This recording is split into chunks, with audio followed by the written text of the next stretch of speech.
Recently in Ghana, precisely on the 18th of December last year, 2024, there was a fire outbreak in Kumasi, where it is reported that more than 70 shops were completely consumed because the fire was so intense in the market that it destroyed almost everything. But the good thing is that there was no recorded human loss except just materials and the goods, because the part where the fire came out was predominantly for things that can at least that can illuminate, that can increase the power of fire. Second-hand dresses, what we call 𝒉𝑟𝑜𝑚 in Cameroon, okrika in Nigeria, and 𝒉𝑟𝑜𝑚 in Benin and other countries. Now, this incident is recurrent in Africa.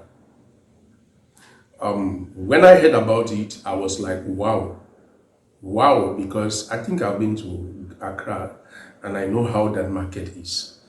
The truth is that we are functioning with markets that actually don't exist, but we call them markets.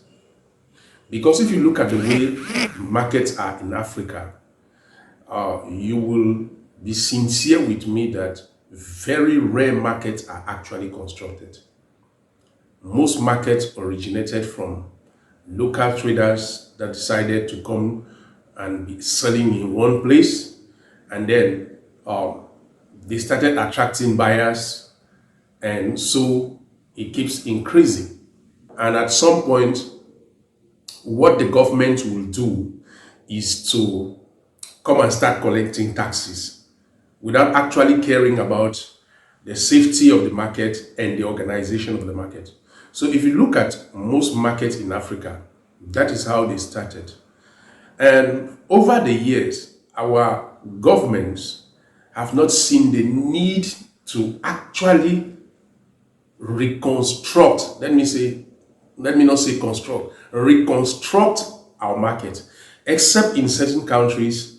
Like, for example, I want people to take the reference of Benin in Cotonou in Benin, I beg your pardon, not just Cotonou, but Benin. The present president, Mr. Patrice Talon, has done a wonderful work. Whether you like it or not, this man has decided to modernize the market in this country.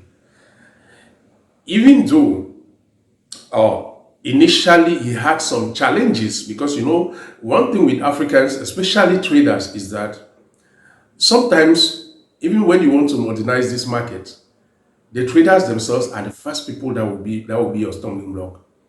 I remember the case of Cameroon, where there are many market projects that have been blocked just because of the traders themselves, because they feel like, oh, we go in that way, people are not going to buy and people are not going to come, and etc. But they forget that so far as people need this thing, they will come.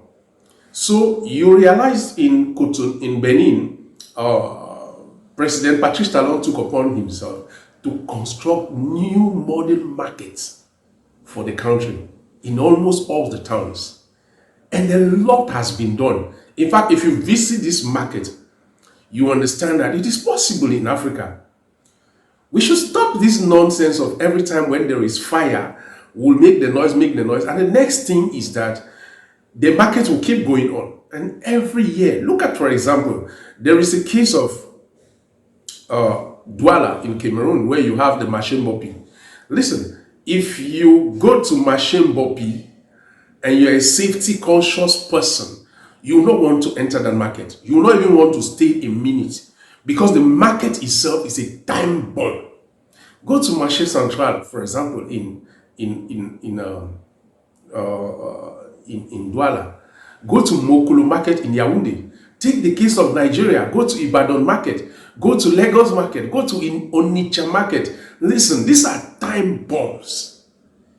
These are heavily time bombs. So each time I hear of a fire outbreak in any of these markets, I'm not surprised, because for somebody who go to visit some of these markets in the course of my work sometimes, I will tell you that it is obvious that we will always have issues of fire all the time. The only thing we can do is to do like President Patrice Talon, get this market modernized, construct new market structure with all safety and protection measures such that fire outbreaks will not come. Because sometimes when this fire outbreak come out, we'll start accusing a lot of things that are useless without looking at the traders themselves. And the case of Ghana, I heard it was orchestrated by a trader who forgot to put a fire. How can you be cooking in your shop? Look at the electrical system. And I want to talk to the traders themselves. Listen, when there is fire, the principal casualties are you. You are the one that will lose your product.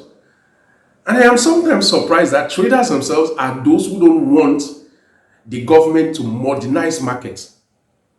So when it happens like this, like the case that happened in Ghana, it's true. You may be saying, oh, the government should come and support us. But what is the government's responsibility then?